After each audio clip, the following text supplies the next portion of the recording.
This is Bushwhacker, and I just wanted to say a few words about conservatives. To me, conservatives are the missing link somewhere on the phylogenetic scale between monkeys and actual thinking human beings. They can rationalize, but they can't reason. They can find all kinds of justifications for their actions, their beliefs, but their intellects aren't powerful enough to handle anything that would dispel those beliefs. They're out of power and in denial. Their strategy seems to be do everything they can to ensure that Obama fails. As a case in point, take for example their new spokesmodel, Rush Limbaugh.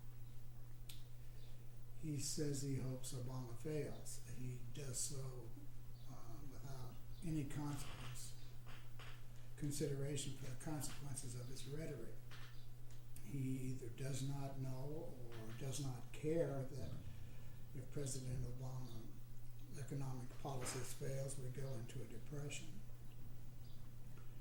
Now, I don't think that conservatives, Republicans, have to blindly accept anything President Obama suggests. They should still be the loyal opposition.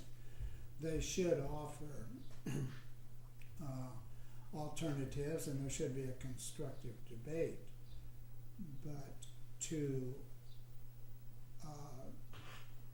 overtly publicize their hope for a failure and then to do everything they possibly can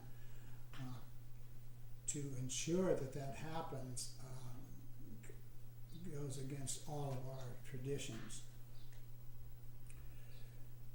But there is, I think, a consequence of their rhetoric that is beyond their capacity to understand, but is one that should be addressed. And that is that a failed president, any failed president, encourages those in the world, our enemies, who would do us harm. I'm sure that Osama bin Laden also hopes that President Obama fails. I have often said that, in fact, I stated in my blog that I thought Republicans wanted to go back to 1932 and see if they could get it wrong. And the way they have rallied around their new de facto head, Rush Limbaugh, I believe that statement has been justified.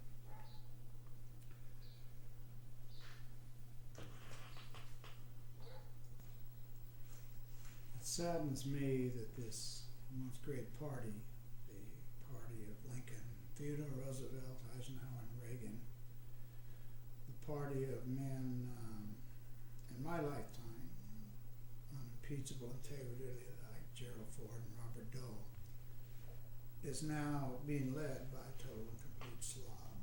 And somebody has to say it. Rush Limbaugh is a slob. He's a physical slob. He's a fat old junkie who can barely get out of his chair. He's an emotional slob. He makes fun of and ridicules people who political beliefs are different than his own. He ridiculed Michael J. Fox's problems because of Parkinson's disease. Only a slob would do that. What's even worse, he called Iraqi veterans, many of whom had been wounded, phony soldiers simply because they expressed an opposition to the war. Only a slob would do that.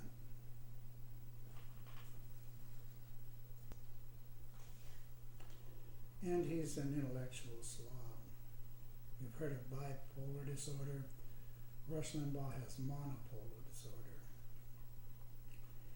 He simply cannot handle any fact that is different from his belief or does not support his beliefs. He's stuck in this insular groove that is gradually just grinding his mind into a bowl of mush. And eventually, if he keeps trying to ridicule people, words will stick in his throat like a junkie's vomit, or he will end up just crying to his mama about how nobody will listen to him anymore. This is Bushwhacker. I just wanted to say a few words about conservatism.